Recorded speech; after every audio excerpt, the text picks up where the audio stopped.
Welcome back to another video. In this video, we want to talk about how to incorporate blood flow techniques into your daily gym routine. So if you're interested in that, definitely stick around. So we've been really obsessing over the idea of blood flow now, right? We talked about breath work before for movement, and then we talked about metabolism, we talked about mindset. Now let's dive deeper, right? Let's double click on the idea of us incorporating blood flow techniques into our gym routine.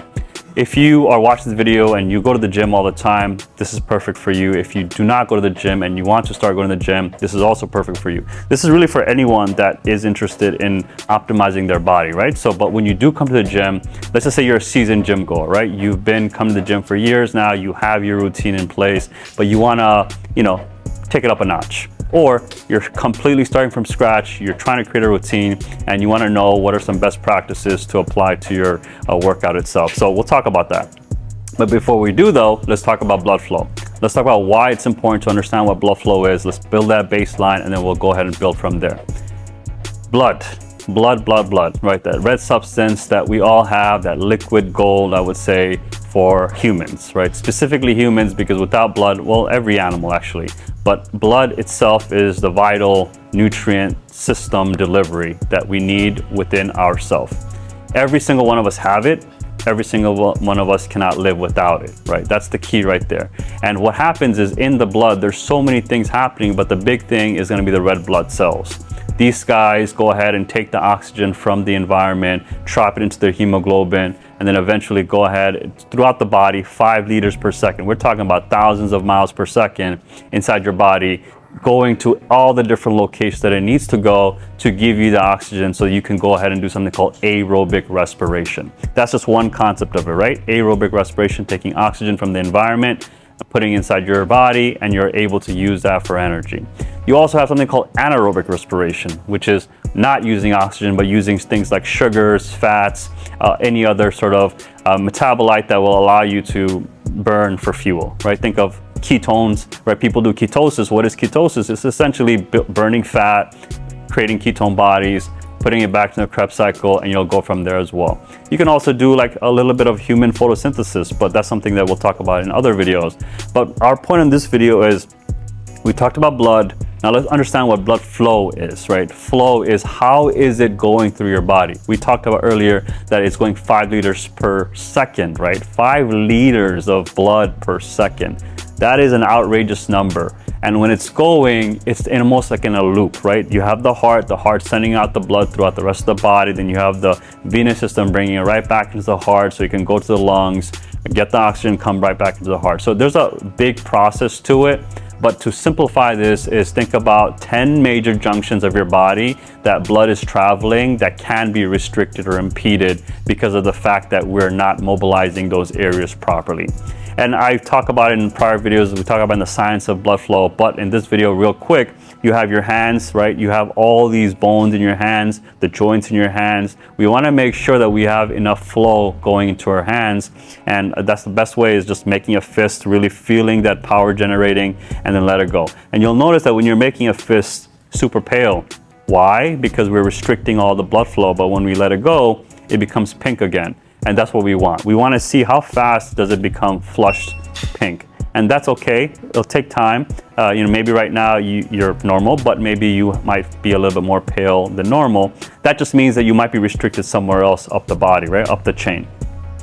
The bigger culprit, I would probably say, is going to be the wrist. Most of us right now are digital, like we are on a phone, we're on a keyboard, we're on a machine, and we're always like sort of in this like crow position, right? Like it's like hunched over. And so what happens is the carpal tunnel area right here, you have a bunch of bones, bunch of nerves that are here, but it gets restricted. And when it gets restricted, you're not able to go ahead and get that blood flow to go where it needs to go. So if it doesn't go properly, then you're gonna get restriction. And when you have restriction, it's not gonna be able to come back to your hand. So if you saw your hand being a little pale, I would probably work on the wrist as well, right? So wrist, easy, go ahead and just do some wrist circles. And then you wanna make sure you go both directions. You'll see that one direction might be a little bit more easier to do, but the other direction might be harder because we have some sort of maybe fascial restriction or some sort of nerve restriction, something happening there that's not allowing proper blood flow. But then now let's go up the chain, right? So we also have our elbows. This can be a reason why you're not getting proper blood flow. Your shoulders, a big one, of course, as you get older. We use less of our body as we get older. We realize that, we just become more stationary and sedentary, and that becomes a problem because then a lot of us end up getting something called frozen shoulder, right? Our shoulders are so stiff that we're not able to reach up, we're not able to touch stuff from the floor. It becomes very difficult to do. And that's all over, right? But what we want to make sure is that I like to break down the flow into 2 compartments to make life simple. Upper body, lower body. Upper body, we just talked a little bit about. The spine is really important. The spine actually goes into 6 different motions, right? It not only does it do twist, it goes side to side, it goes forward and back. And then of course our lower body, we have our hips, knees and ankles and toes. Just doing this motion right here is so therapeutic, but it's just, for a lot of us, is very difficult. And since it's difficult, we don't do it. And when we don't do it, we get restrictions. And when we get restrictions, we get blood flow impedance. And when we get that, then obviously you can see pathology start developing because of that reason.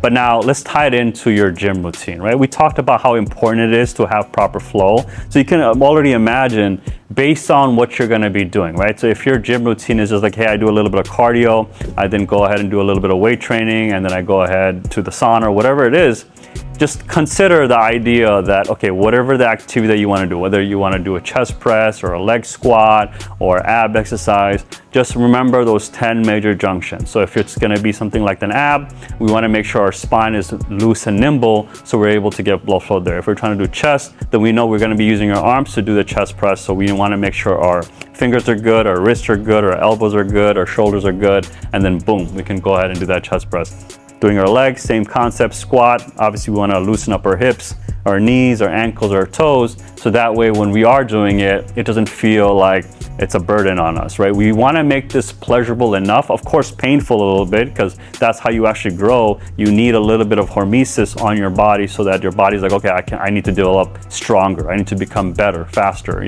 whatever it needs to do. So consider that. Consider every exercise that you do, incorporate a little bit of conscious blood flow. Like, am I getting proper blood flow there? Am I super tight there? If I'm tight there, that means maybe I need to do a little bit of massage or twisting or flexing or stretching, whatever that is that you need to do, right? You want to leverage the tools around you. You'll realize whether you're in the gym or at home, every single thing can be used to help you, whether to constrict or allow you to get more flow. So think about that the next time you come to the gym. Hopefully you guys incorporate it. I'm curious to hear your thoughts on what activity that you really prefer and how are you going ahead and getting more blood flow in that location. So with that being said, guys, I hope you appreciate or get value from this video. If you did, give me a like, letting me know you liked the video. But I would love to see the subscriber count go up because it shows me you got value. At the same time, it'll be disseminated to other individuals that need to also watch this video at the same time. Other than that, I hope that you have a great day. I'll see you on the next one. Take care. Bye.